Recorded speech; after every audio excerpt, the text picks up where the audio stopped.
अस्सलाम welcome back. Hope so कि आप सब लोग ठीक ठाक होंगे। तो MTH 501 का आज हम करंट पेपर डिस्कस करने जा रहे हैं। मेरे पास एक नहीं बल्कि 3 पास्ट पेपर हैं जिनसे मैं आपको बताऊंगी कि कौन कौन से ज़्यादा MCQs आ रहे हैं और किस किस टॉपिक्स में से आ रहे हैं। फिर आपको ये भी पता चल जाएगा कि कौन सा टॉपिक ज़्यादा इंपॉर्टेंट है और ये भी पता चल जाएगा किस तरह के क्वेश्चन आते हैं। तो पहला पेपर है, सबसे पहले हम इसको देखते हैं कि ऑब्जेक्टिव के हवाले से स्टूडेंट ने बताया है कि पेपर जो था वो काफ़ी इजी था। ज़्यादातर जो है वो करंट पेपर्स वाली फ़ाइल्स जो हैं उनमें से आए हुए थे और 2-3 सिर्फ MCQs ऐसे थे जो वहाँ से नहीं आए हुए थे, और जो MCQs वहाँ से नहीं आए हुए थे वो भी ईजी थे। तो इनके कहने का मतलब है कि ज़्यादा कंसेप्चुअल नहीं थे, क्योंकि कंसेप्ट तो ज़्यादातर स्टूडेंट के मैथ में क्लियर होते नहीं हैं। अगर कंसेप्चुअल आ जाता है तो फिर तो सब स्टूडेंट का यही कहना होता है कि बहुत मुश्किल है। ठीक है, तो कहने का मतलब ये है कि फ़ाइल्स वगैरह आप लोग करके जाएँ, इसके MCQs फाइल्स में से आ रहे हैं। अब देखते हैं कि ऑब्जेक्टिव के बारे में क्या कहा है इन्होंने। तो इनका कहना है कि ऑब्जेक्टिव जो है वो जितना मज़े का था सब्जेक्टिव उतना ही गंदा था। यानी कि ऑब्जेक्टिव जो था वो इजी था और सब्जेक्टिव तो ऑब्वियसली वो उस तरह का नहीं हो सकता ना। टिक क्रॉस तो करना नहीं होता, उसको तो सॉल्व करना होता है, और वो अगर फाइल में से आ जाए ना तो तब भी स्टूडेंट को वो नहीं करना आ रहा था। तो इसलिए ये कह रहे हैं कि वो जो है वो काफ़ी मुश्किल था। ज़रूरी नहीं है कि मुश्किल था ही, हो सकता है इनको ना आता हो, मतलब इनके कॉन्सेप्ट वगैरह क्लियर ना हो या इनको भूल गया हो, तो इसलिए इन्होंने कहा है। ठीक है, तो परेशान होने की ज़रूरत नहीं है। बस आप लोग जो देखें ना, कहीं भी आपको पास्ट पेपर में जो क्वेश्चन जो टॉपिक रिपीट होता हुआ नज़र आ रहा है उसको आपने फ़र्स्ट प्रायोरिटी पे रख के सबसे पहले उसको करना है। तो नेक्स्ट देखते हैं क्वेश्चन।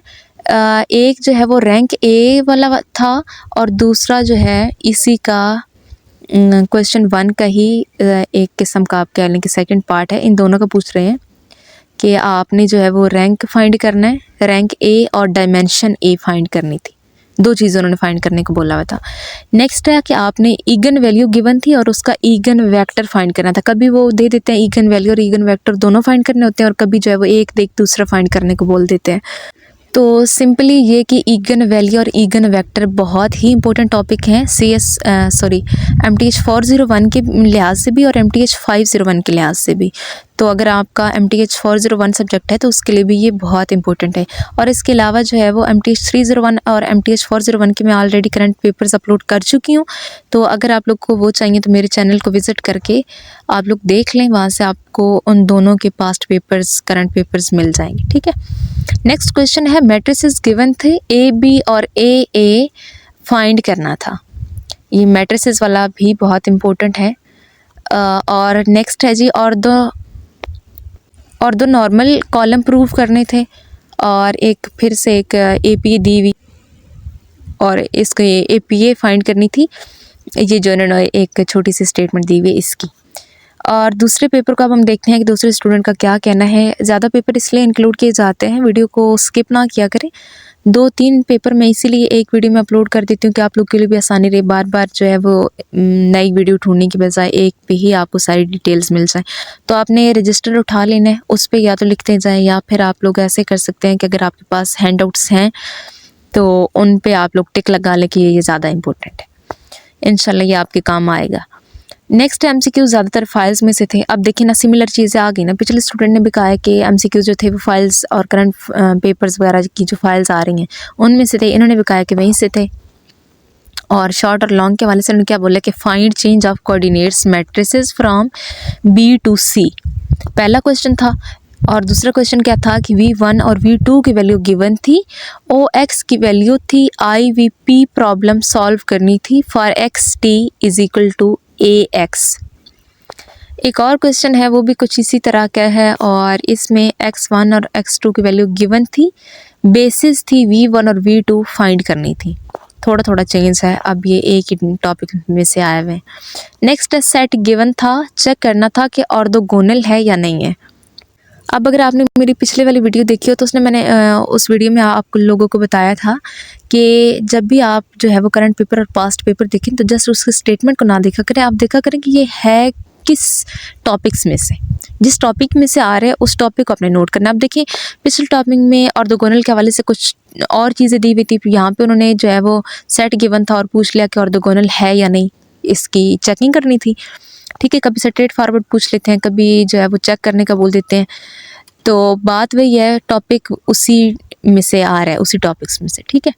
नेक्स्ट फिर पिछले में भी मैट्रिक्स के बारे में उन्होंने कहा है कि आया हुआ था। यहाँ पे भी उन्होंने कहा कि मैट्रिक्स गिवन था, पी मैट्रिक्स फाइंड करना था for A is equal to P D P की पावर -1। तो मैट्रिक्स वाले में टॉपिक्स में से भी दोबारा सेकंड पेपर में भी क्वेश्चन आ गया।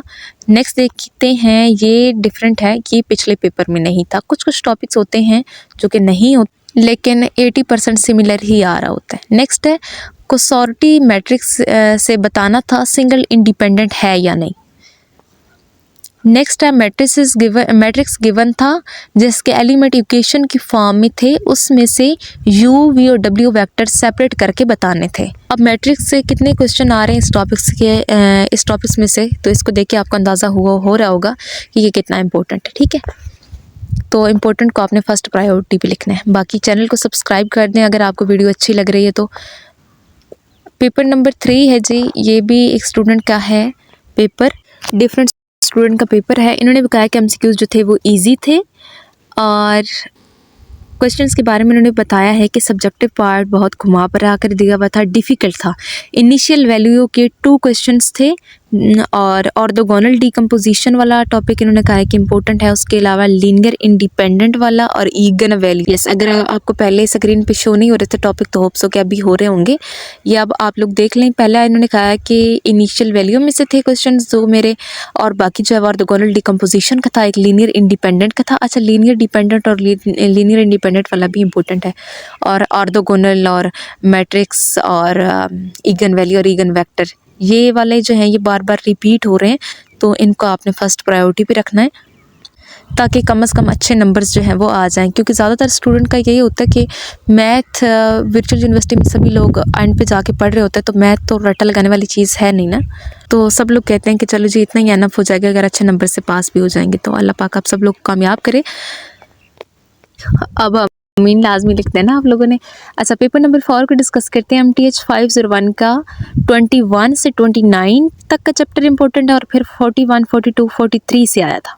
ये इनका कहना है एक स्टूडेंट का कि 21 से 29। अब जो टॉपिक मैंने आपको बताया नहीं, आपने देख लेना कि किस किस चैप्टर्स में से आ रहा है। तो इनके अकॉर्डिंग जो है वो 21 से 29 वाला ज़्यादा इंपॉर्टेंट है, 41 से 43 वाला ज़्यादा इंपॉर्टेंट है।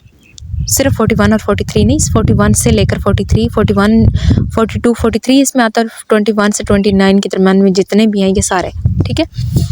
तो ये सारे हैं और इनके अलावा बाकी स्टूडेंट ने तो क्लियरली नहीं बताया कि किसकी फाइल्स में से ज़्यादा आए हुए थे। उन्होंने कहा है कि फाइल्स में से आए हुए थे, और इस स्टूडेंट ने क्लियरली बता दिया कि जुनैद की फ़ाइल से ज़्यादा क्वेश्चंस आए हुए थे। बल्कि ज़्यादा नहीं, उन्होंने कहा था कि जुनैद की फ़ाइल से ही आया है, मतलब कि सारा वही से आया हुआ है। तो जुनैद की फ़ाइल भी इंशाल्लाह मैं अपलोड कर दूँगी, ठीक है, जल्द ही। आप लोग चैनल को सब्सक्राइब कर दो, उसके लिए भी आपको फ़िक्रमंद होने की ज़रूरत नहीं है।